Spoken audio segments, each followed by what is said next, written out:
Hello students, आज मैं आप लोगों को बीकॉम सेम 4 का जो कॉस्ट अकाउंटिंग है उसमें यूनिट नंबर 2 जो है चैप्टर नंबर 2 यूनिट कॉस्टिंग એટલે કે એકમ પડતર પદ્ધતિ उसमें मैं आज आप लोगों को सम नंबर 13 कराने वाली हूँ। ठीक है,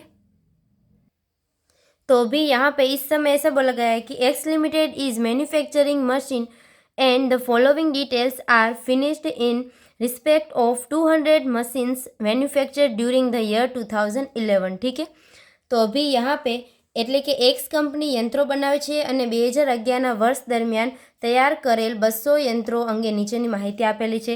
તો અભી यहाँ पे सबसे फर्स्ट है कॉस्ट ऑफ मशीन्स એટલે કે माल सामानની પડતર આપેલી છે। उसके बाद डायरेक्ट वेजिस એટલે કે प्रत्यक्ष मजूरी। उसके बाद यहाँ पे डायरेक्ट एक्सपेंसिस એટલે કે प्रत्यक्ष खर्चाओ। उसके बाद यहाँ पे मैन्युफैक्चरिंग एक्सपेंसिस, ठीक है, એટલે કે उत्पादनના खर्चाओ। उसके बाद एडमिनिस्ट्रेटिव एक्सपेंसिस એટલે કે વહીવટી ખર્ચાઓ। उसके बाद सेलिंग एक्सपेंसिस એટલે કે વેચાણના ખર્ચાઓ। और उसके बाद यहाँ पे सेल्स बोला है ऑल मशीन्स, ठीक है, यानी कि यहाँ पे 200 मशीन्स थे वो सारे के सारे यहाँ पे सेल कर दिए उसने। ठीक है, उसके बाद यहाँ पे आगे ऐसा बोला गया है कि during the year 2012 it is estimated that the product and sale will be the 300 machines. ठीक है, એટલે કે 2012 વર્ષ માટે એવું અંદાજવામાં આવેલું છે કે ઉત્પાદન અને વેચાણ 300 યંત્રનું છે। ठीक है, तो अभी यहाँ पे the following additional information is supplied to you. उसमें फर्स्ट है price of machine materials of is expected to rise by 10%, એટલે કે માલ સામાનના ભાવમાં 10% વધારો થશે।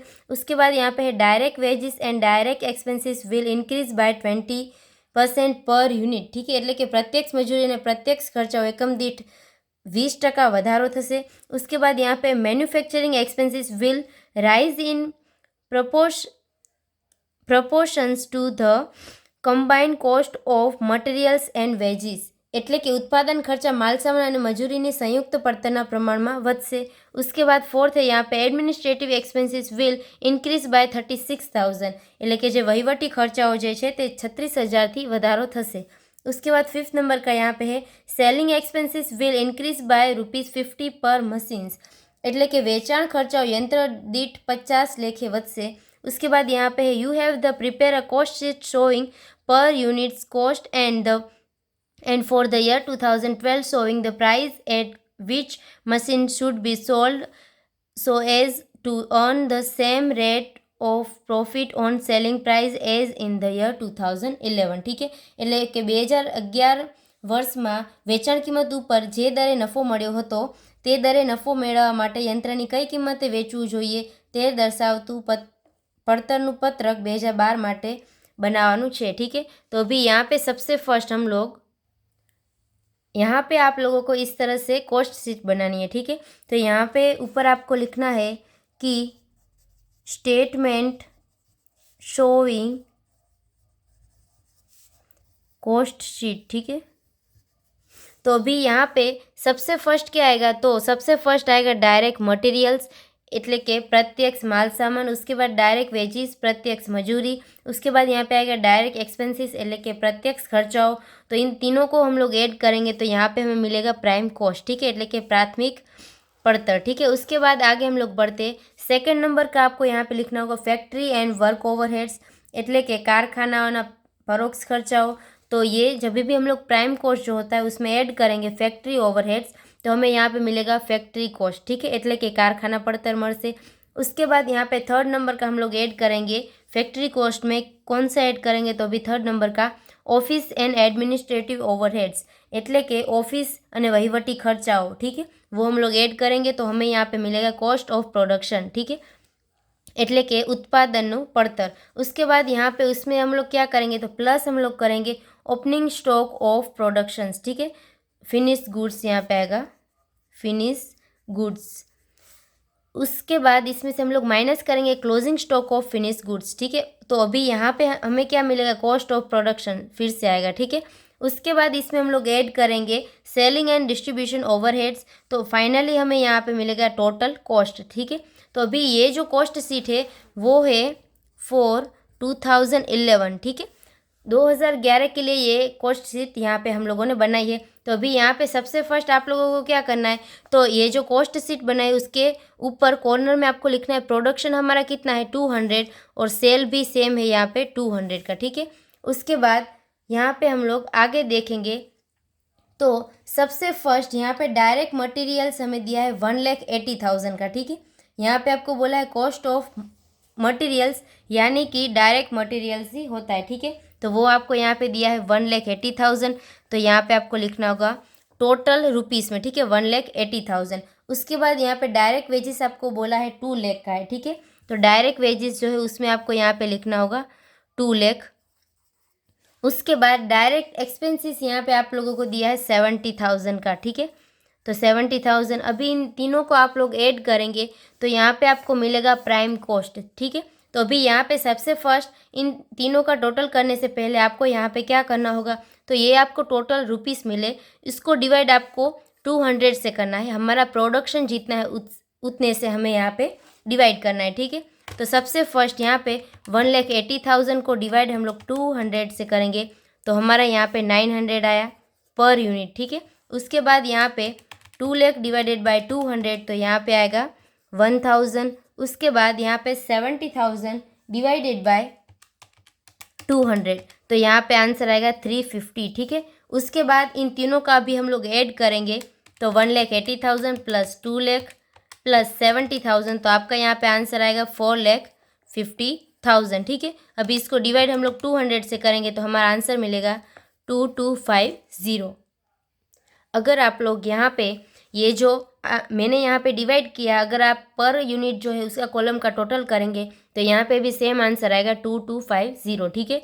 उसके बाद यहाँ पे हम लोग आगे बढ़ते हैं तो सेकेंड नंबर का इसमें ऐड करना होगा फैक्ट्री वर्क ओवरहेड्स, ठीक है। तो यहाँ पे मैन्युफैक्चरिंग एक्सपेंसेस आपको दिया है 1,50,000 तो वही हमारा होगा फैक्ट्री ओवरहेड्स, ठीक है। तो यहाँ पे आपको लिखना होगा 1,50,000। अभी इसको भी हम लोग डिवाइड करेंगे 200 से तो यहाँ पे आपका आंसर आएगा 750, ठीक है। तो अभी इन दोनों को अभी हम लोग टोटल करेंगे तो हमारा यहाँ पे आंसर जो मिलेगा वो होगा फैक्ट्री कॉस्ट, ठीक है। तो यहाँ पे 4,50,000 प्लस 1,50,000 तो आंसर आएगा 6 लाख।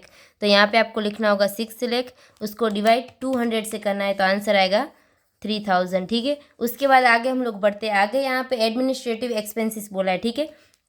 तो इसके बाद इसमें हम लोग ऐड करते हैं ऑफिस एंड एडमिनिस्ट्रेटिव ओवरहेड्स, ठीक है। तो यहाँ पे आपको क्या मिलेगा, कॉस्ट ऑफ प्रोडक्शन मिलेगा, ठीक है। तो सबसे फर्स्ट यहाँ पे हम लोग अमाउंट लिखेंगे, अमाउंट यहाँ पे दिया है 2,10,000, ठीक है। तो 6 लाख प्लस 2,10,000 हम लोग करेंगे तो यहाँ पे आंसर मिलेगा 8,10,000, ठीक है।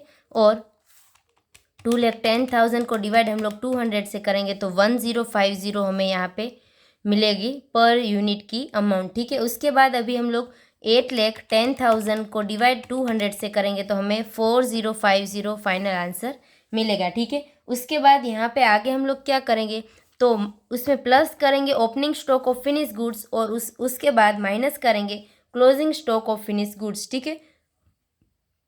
तो अभी यहाँ पे ये जो सम है उसमें टोटल प्रोडक्शन 200 है और सेल्स भी सेम 200 का 200 यूनिट्स का है, ठीक है। तो यानी कि यहाँ पे ओपनिंग स्टॉक भी कुछ नहीं है और क्लोजिंग स्टॉक भी कुछ नहीं है, तो इसीलिए यहाँ पे हम लोग डैश कर देंगे, ठीक है।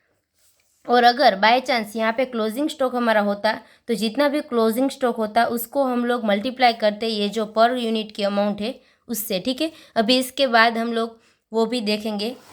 तो अभी यहाँ पे हमारा फिर से आएगा कॉस्ट ऑफ प्रोडक्शन, ठीक है। तो वो तो सेम आएगा क्योंकि यहाँ पे ओपनिंग स्टॉक और क्लोजिंग स्टॉक कुछ भी नहीं है, तो यहाँ पे आपको लिखना होगा 8,10,000 और यहाँ पे 4050, ठीक है। उसके बाद यहाँ पे ऐसा बोला गया कि सेलिंग एक्सपेंसेस दिया है 90,000 का, ठीक है। तो सेलिंग एक्सपेंसेस में यहाँ पे आपको लिखना होगा 90,000 और पर कैपिटल कितना आएगा, तो 90,000 डिवाइडेड बाय 200। अभी ये बात आपको याद रखनी है कि जब भी सेलिंग एंड डिस्ट्रीब्यूशन ओवरहेड्स हम लोग लेते हैं तो उसमें जो भी अमाउंट होती है उसको डिवाइड किससे करेंगे, तो टोटल सेल्स के साथ डिवाइड करेंगे, ठीक है। सेल्स के साथ यानी कि जितने भी प्रोडक्ट का हम लोगों ने सेल किया है, ठीक है, जो जितने भी यूनिट्स का सेल किया है उसको हम लोग उस अमाउंट को यहाँ पे लेंगे, ठीक है। तो 90,000 डिवाइडेड बाय 200 करेंगे तो अभी यहाँ पे प्रोडक्शन और सेल्स दोनों सेम है 200 का, ठीक है। तो इसीलिए यहाँ पे हम लोग सेल्स कितना है 200, तो सेम यहाँ पे हम लोग 200 ही लेंगे, ठीक है। तो 90,000 डिवाइडेड बाय 200, तो हमारा आंसर आएगा 450, ठीक है। तो उसके बाद हम लोग ऐड करेंगे 8,10,000 प्लस 90,000, तो यहाँ पे आपका आंसर आएगा 9 लाख, और यहाँ पे आंसर आएगा 4050 प्लस 450, तो 4500 ये आपका आंसर आए, ठीक है। तो इसको अभी हम लोग क्या बोलेंगे, तो टोटल कॉस्ट ये हमारे आई, ठीक है। तो उसके ऊपर प्रॉफिट कितना है वो हमें निकालना होगा। तो प्रॉफिट हम लोग किस तरह से निकालेंगे, तो सेल्स यहाँ पे आपको बोला है 12 लाख का सेल्स है, ठीक है। तो सेल्स में आपको 12 लाख लिखना है। उसके बाद इसको डिवाइड करना है 200 से, ठीक है। तो यहाँ पे आपका 6000 आंसर आएगा। अभी 6000 और 4500 को माइनस करेंगे, तो यहाँ पे आंसर आएगा 1500, ठीक है। अभी ये जो 1500 आया ना वो आपका प्रॉफिट होगा, ठीक है। उसके बाद 1500 को आपको मल्टीप्लाई करना है 200 से, तो आपका यहाँ पे आंसर आएगा 3 लाख, ठीक है। वरना आप इन दोनों का डिफरेंस भी निकाल सकते हो तो भी आंसर सेम आएगा, ठीक है। तो यहाँ पे हमें 3 लाख जो मिला वो हमारा प्रॉफिट होगा, ठीक है। तो अभी यहाँ पे 2011 की हम लोगों ने कॉस्ट शीट बना ली, ठीक है। उसके बाद बात आती है यहाँ पे 2012 की कॉस्ट शीट बनाने में, ठीक है। मगर उससे पहले यहाँ पे जो एडिशनल इन्फॉर्मेशन दी गई है उसके ऊपर हम लोग कैलकुलेशन करेंगे, ठीक है। तो अभी यहाँ पे सबसे फर्स्ट हम लोग बनाएंगे वर्किंग नोट 1 मटेरियल्स की, ठीक है। तो यहाँ पे मटेरियल्स के बारे में ऐसा बोला गया है कि materials is expected to rise by 10%, ठीक है। એટલે કે 10% વધારો થાય છે માલ સામાનમાં। तो अभी यहाँ पे 2011 जो है उसका मटेरियल यहाँ पे 900 था, ठीक है, पर यूनिट। अभी ये बात आपको याद रखनी है कि जब भी वेरिएबल एक्सपेंसेस हमारा होता है तो उसका आपको पर यूनिट काउंट करना होता है, और जो यहाँ पे फिक्स एक्सपेंसेस होता है उसका टोटल रुपीस आपको लेना है, ठीक है। तो यानी कि डायरेक्ट मटेरियल, डायरेक्ट वेजिस और डायरेक्ट एक्सपेंसेस जो है वो क्या है, तो वो यहाँ पे वेरिएबल है, ठीक है। वेरिएबल है इसीलिए हम लोग क्या लेंगे, पर यूनिट लेंगे, ठीक है। यानी कि जितना भी इंक्रीज और डिक्रीज होगा वो पर यूनिट में होगा डायरेक्ट, ठीक है। तो यहाँ पे पर यूनिट 900 है, तो 2011 का 900, और इसको 10% से बढ़ाना है, ठीक है। तो प्लस हम लोग 10% करेंगे, ठीक है। तो 990 यहाँ पे आंसर आएगा। उसके बाद वर्किंग नोट 2 होगी यहाँ पे डायरेक्ट वेजिस की, ठीक है। तो डायरेक्ट वेजिस में यहाँ पे ऐसा बोला गया है कि direct wages and direct expenses will increase by 20% per unit, ठीक है। यानी कि यहाँ पे पर यूनिट बढ़ रहा है 20%, ठीक है। तो इसमें हम लोग ऐड करेंगे 20%, तो 20% यहाँ पे आपको मिलेगा 200, और टोटल यहाँ पे आंसर आएगा 1200, ठीक है। तो इतना इंक्रीज हुआ है। उसके बाद यहाँ पे आगे बढ़ते हम लोग वर्किंग नोट 3 आपको बनाना है डायरेक्ट एक्सपेंसेस के बारे में, ठीक है। तो डायरेक्ट एक्सपेंसेस यहाँ पे 350 है आपका, प्लस इसमें हम लोग करेंगे 20%, तो यहाँ पे आएगा 70, और अभी इन दोनों का हम लोग प्लस करेंगे तो यहाँ पे आपको आंसर मिलेगा 420, ठीक है। उसके बाद यहाँ पे ऐसा बोला गया कि थर्ड नंबर का manufacturing expenses will rise in proportionate to the combined cost of materials and wages, ठीक है। એટલે કે જે માલ સામાન અને મજૂરી છે તેના સંયુક્ત પ્રમાણમાં અહીં આગળ ફેક્ટરી ઓવરહેડ્સમાં વધારો થાય છે, એટલે कारखाना परोक्ष खर्चाમાં બંનેનો કમ્બાઇન કરીને વધારો થાય છે। तो अभी यहाँ पे हम लोग क्या करेंगे, वर्किंग नोट 4 करके आपको लिखना होगा फैक्ट्री ओवरहेड्स। तो अभी यहाँ पे सबसे फर्स्ट आप लोगों को क्या करना है, तो इंक्रीज कितना हुआ है, इंक्रीज वो आपको निकालना है, ठीक है। तो सबसे फर्स्ट यहाँ पे हम लोगों ने वर्किंग नोट 1 बनाई थी मटेरियल्स की, ठीक है। तो अभी यहाँ पे है प्लस 10% इंक्रीज हुआ है। इंक्रीज कितना हुआ है 90 का, तो यहाँ पे आपको लिखना है 90। उसके बाद ऐड इसमें कितना करना है, तो डायरेक्ट वेजिस में कितना इंक्रीज हुआ है 200 का, ठीक है। तो उसके बाद इसमें ऐड करना है 200, और प्लस करना है डायरेक्ट एक्सपेंसेस जो है उसमें कितना ऐड हुआ है, इंक्रीज, ठीक है। इंक्रीज कितना हम लोगों ने ऐड किया है, तो 70, ठीक है। इन तीनों का आप लोग टोटल करेंगे तो 360 आंसर आएगा, ठीक है। उसके बाद यहाँ पे आगे आप लोगों को क्या करना है, तो टोटल आपको यहाँ पे लिखना है। कौन सा टोटल, तो प्राइम कॉस्ट का, ठीक है। प्राइम कॉस्ट का यहाँ पे टोटल कितना है, तो यहाँ पे 2250 पर यूनिट का आपको लिखना है, ठीक है। 2250 ये आपका टोटल है। अभी यहाँ पे पर यूनिट क्यों लिया, क्योंकि यहाँ पे जितना भी इंक्रीज़ हुआ वो पर यूनिट हम लोगों ने लिया है इंक्रीज़, ठीक है। तो यहाँ पे टोटल भी हम लोग पर यूनिट का लेंगे, तो 2250। तो इसका यहाँ पे फॉर्मूला आपको लिखना है कि इंक्रीज़ इनटू 100 डिवाइडेड बाय, यहाँ पे आपको लिखना है टोटल यूनिट्स, ठीक है, पर यूनिट। तो यहाँ पे इंक्रीज है 360 इंटू 100 करना है और डिवाइड आपको 2250 से करना है, ठीक है। तो यहाँ पे आपको जो भी आंसर मिलेगा वो परसेंटेज में मिलेगा।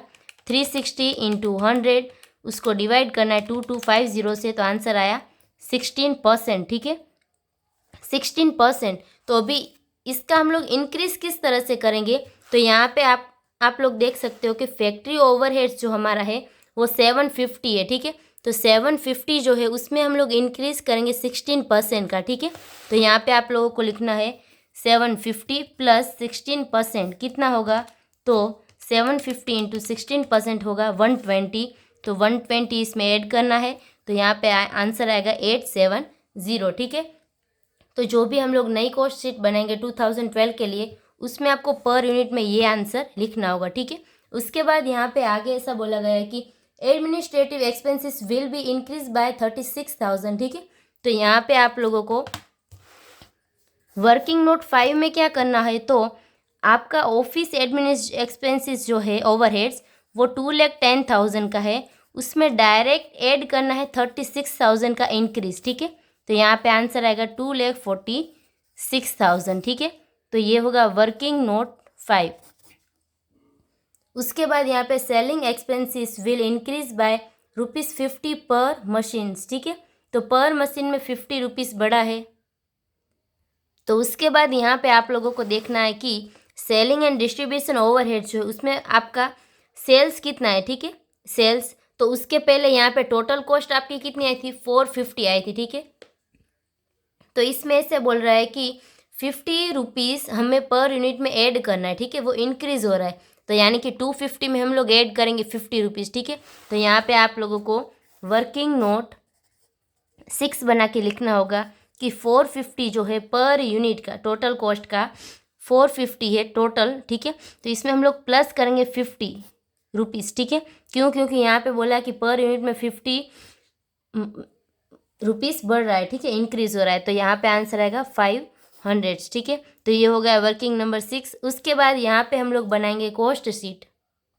तो यहाँ पे सबसे फर्स्ट आप लोगों को क्या करना है, तो ऊपर लिखना है cost sheet of C company four 2012, એટલે કે 2012 માટેની સી કંપનીની પડતર દર્શાવતું પત્રક, ठीक है। तो सबसे फर्स्ट हम लोग क्या करेंगे, डायरेक्ट मटेरियल्स आपको लिखना है। अभी ऊपर ब्रैकेट में आपको प्रोडक्शन लिख देना है 300 का, ठीक है, जो आपको क्वेश्चन में ऑलरेडी दिया है। तो सबसे फर्स्ट डायरेक्ट मटेरियल्स हम लोग लेंगे। तो डायरेक्ट मटेरियल्स जो है वो हम लोग कौन सा अमाउंट यहाँ पे लिखेंगे, टोटल रुपीज़ या पर यूनिट, वो आपको क्वेश्चन होगा। मगर मैंने अभी आपको बताया था कि जो भी वेरिएबल एक्सपेंसेस है उसमें हम लोग पर यूनिट में इंक्रीज़ या डिक्रीज़ जो होता है वो करते हैं, ठीक है। तो यहाँ पे हम लोगों ने इंक्रीज़ किया है, वो पर यूनिट में किया है, तो यहाँ पे अमाउंट भी हम लोग कौन सी डालेंगे, पर यूनिट की, ठीक है। तो यहाँ पे डायरेक्ट मटेरियल्स जो है वो उसका इंक्रीज़ होकर फाइनल आंसर आया था हमारा 990। उसके बाद आगे हम लोग करेंगे 990 इंटू करेंगे 300, ठीक है। तो यहाँ पे आंसर आएगा 2,97,000। उसके बाद आगे हम लोग बढ़ते हैं। तो सेकंड आता है डायरेक्ट वेजेस, ठीक है। तो डायरेक्ट वेजेस में हम लोगों ने इंक्रीज़ किया था 20% और फाइनल हमारा पर यूनिट आया था 1200, ठीक है। तो यहाँ पे 1200 इंटू 300 करना है आपको, तो 3,60,000 टोटल रुपीज़ मिलेगा, ठीक है। उसके बाद बात करते हैं डायरेक्ट एक्सपेंसेस की। तो डायरेक्ट एक्सपेंसेस में हमारा पर यूनिट में 20% हम लोगों ने इंक्रीज़ किया था और फाइनल हमारा यहाँ पे 420 आंसर आया था, ठीक है। तो 420 इंटू 300, तो आपका आंसर आएगा यहाँ पे 1,26,000, ठीक है। तो उसके बाद यहाँ पे आपको इन तीनों का टोटल करना है। तो यहाँ पे आपको मिलेगा प्राइम कॉस्ट, ठीक है। तो प्लस हम लोग करेंगे 3,60,000 प्लस 2,97,000, तो आंसर मिलेगा 7,83,000। अभी इसको आप लोग डिवाइड करेंगे 300 से, तो 2610 आपको यहाँ पे प्राइम कॉस्ट का पर यूनिट मिल जाएगा, ठीक है। उसके बाद यहाँ पे आएगा फैक्ट्री वर्क ओवरहेड्स, ठीक है। तो फैक्ट्री वर्क ओवरहेड्स जो है उसका भी हम लोगों ने पर यूनिट कैलकुलेशन किया था, ठीक है, जो मटेरियल्स और वेजेस का कंबाइन करके था। तो यहाँ पे आप लोगों को लिखना होगा 870, जो हम लोगों ने कैलकुलेशन करके अमाउंट निकाली है, ठीक है, 870। तो 870 इंटू 300 करना है आप लोगों को, तो आंसर मिलेगा 2,61,000, ठीक है। अभी इन दोनों का ऐड करना है आप लोगों को, 7,83,000 प्लस 2,61,000, तो आंसर यहाँ पे आएगा 10,44,000। अभी इसको डिवाइड करना है 300 से, तो 3480 यहाँ पे पर यूनिट आपको आंसर मिलेगा, ठीक है। उसके बाद यहाँ पे हम लोग आगे बढ़ते हैं, तो सी आता है ऑफिस एडमिन ओवरहेड्स, ठीक है। सी करके आपको लिखना होगा ऑफिस एडमिन ओवरहेड्स। तो वो यहाँ पे कितना था, तो वो यहाँ पे 2,10,000 आपको टोटल रुपीस दिया है, और उसके बाद क्वेश्चन में ऐसा बोला गया है एडिशनल इन्फॉर्मेशन में कि ₹30,000 का इंक्रीज हो रहा है, ठीक है। तो अभी ये जो 30,000 का इंक्रीज है ना, तो वो हम लोगों ने टोटल रुपीस में किया था, ठीक है। तो यहाँ पे इंक्रीज हो गया 2,46,000 हमारा आंसर आया था, ठीक है। उसके बाद यहाँ पे इसका हम लोग पर यूनिट निकालेंगे, तो 2,46,000 डिवाइडेड बाई 300, तो आंसर आएगा 820। उसके बाद आपको यहाँ पे टोटल करना है, तो यहाँ पे हम लोग टोटल करेंगे 10,44,000 प्लस 2,46,000, तो यहाँ पे 12,90,000 आपका आंसर आया। उसको भी आप लोगों को डिवाइड करना है 300 से, तो 4,300 यहाँ पे आएगा पर यूनिट, ठीक है। उसके बाद यहाँ पे प्लस होगा opening stock of finish good, और उसके बाद उसमें से माइनस करेंगे हम लोग closing stock of finish goods, ठीक है। तो इन दोनों में से कुछ भी यहाँ पे आंसर क्वेश्चन में आपको नहीं दिया है, ठीक है। तो यहाँ पे हम लोग नील कर देंगे। उसके बाद फिर से हम लोग यहाँ पे लिखेंगे कॉस्ट ऑफ प्रोडक्शन, ठीक है। तो 12,90,000 वो सेम रहेगा, क्योंकि यहाँ पे कुछ भी ओपनिंग भी नहीं है और क्लोजिंग भी नहीं है, इसीलिए। उसके बाद यहाँ पे हम लोग बात करते हैं सेलिंग एंड डिस्ट्रीब्यूशन ओवरहेड्स, ठीक है, એટલે કે વેચાણ વિતરણના ખર્ચાઓ। तो अभी यहाँ पे सेलिंग एंड डिस्ट्रीब्यूशन ओवरहेड्स जो है उसके बारे में, selling expenses will increase bye ₹50 पर मशीन्स, ठीक है, એટલે કે અહીંયા આગળ એકમ દીઠ વધારો થાય છે, ठीक है। तो अभी यहाँ पे हम लोग क्या करेंगे, तो सेलिंग एंड डिस्ट्रीब्यूशन ओवरहेड्स जो है वो हमारा 450 था, तो 450 में से अभी हम लोग 450 में से हम लोगों ने 50 ऐड किया था, ठीक है। यहाँ पे पर यूनिट है इसीलिए हम लोगों ने 50 ऐड किया था, तो 500 हमारा आंसर आया था। तो 500 इंटू 300, तो यहाँ पे आंसर आएगा 1,50,000, ठीक है। तो 1,50,000 जो है वो आपका यहाँ पे सेलिंग एंड डिस्ट्रीब्यूशन ओवरहेड्स होगा, ठीक है। उसके बाद यहाँ पे हम लोग टोटल कॉस्ट निकालते हैं, तो 1,50,000 प्लस 12,90,000, तो आंसर आएगा 14,40,000, और इसको अभी हम लोग डिवाइड करेंगे 300 से, तो 4,800 यहाँ पे आंसर आएगा, ठीक है। उसके बाद अभी यहाँ पे 2012 के बारे में प्रॉफिट और सेल्स, इसमें इन दोनों में से कुछ भी नहीं दिया है। तो अभी यहाँ पे हम लोगों को इसके बारे में ऐसी इन्फॉर्मेशन दी गई है कि यहाँ पे है 2012 showing the price at which machine should be sold so as to earn the same rate of profit on selling price in the year 2011, ठीक है। तो यानी कि 2011 की सेलिंग प्राइस हमारी जितनी भी थी, यानी कि सेल्स जितना था, वो सेल्स के ऊपर जितना भी प्रॉफिट था ना, वो उतना ही रेट के ऊपर सेम है यहाँ पे हम लोगों के पास, ठीक है। तो सबसे फर्स्ट इसका हम लोग कैलकुलेशन किस तरह से करेंगे, तो अभी यहाँ पे ये जो 2011 की बैलेंस शीट हम लोगों ने, सॉरी यहाँ पे कॉस्ट शीट जो बनाई थी, उसमें टोटल कॉस्ट जो है वो हमारी 4,500 आई थी, और उसके बाद इसके ऊपर प्रॉफिट कितना था, तो 1,500 प्रॉफिट था, ठीक है। तो अभी यहाँ पे आप लोगों को वर्किंग नोट 7 बनानी है फॉर प्रॉफिट, ठीक है। तो अभी यहाँ पे आपको इस तरह से अज्यूम करना है कि 2011 में हमारी टोटल कॉस्ट थी 4,500 थी, ठीक है, टोटल कॉस्ट। तो टोटल कॉस्ट जब भी हमारी इतनी थी, तो उसके ऊपर हमारा प्रॉफिट 1,500 था, तो अभी 100 के ऊपर कितना आएगा, ठीक है। तो 100 इंटू 1,500 उसको डिवाइड करना है 4,500 से, तो 30.33% ये आपका आंसर आया। ठीक है, तो यहाँ पे आपको लिखना होगा 33.33%। ठीक है, तो इतना इंक्रीज हुआ है। तो अभी ये जो आपका आंसर आया 33.33%, वो आपको इसका इंक्रीज निकालना है। ठीक है, तो अभी यहाँ पे इंक्रीज इतना हुआ है प्रॉफिट हमारा, तो अभी प्रॉफिट के अमाउंट हम लोग किस तरह से निकालेंगे।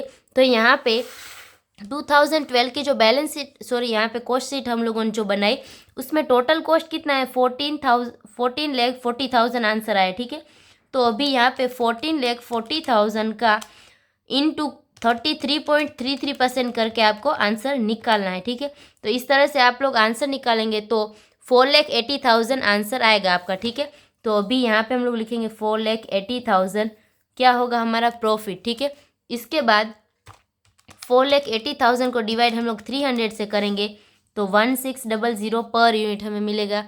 तो उसके बाद टोटल कॉस्ट प्लस हम लोग प्रॉफिट करेंगे तो यहाँ पे हम लोगों को सेल्स भी मिल जाएगा। ठीक है, तो 14,40,000 प्लस 4,80,000, तो आंसर आएगा 19,20,000। ठीक है, इसको डिवाइड 300 से करेंगे तो पर यूनिट 6400 हमें यहाँ पे मिल जाएगा। ठीक है, तो अभी यहाँ पे इस तरह से ये जो चैप्टर है यूनिट कॉस्टिंग, उसमें इस तरह के सम्स आते हैं। ठीक है, तो अभी यहाँ पे ये सम नंबर 13 जो था वो कंप्लीट होता है। I hope you understand and thank you all.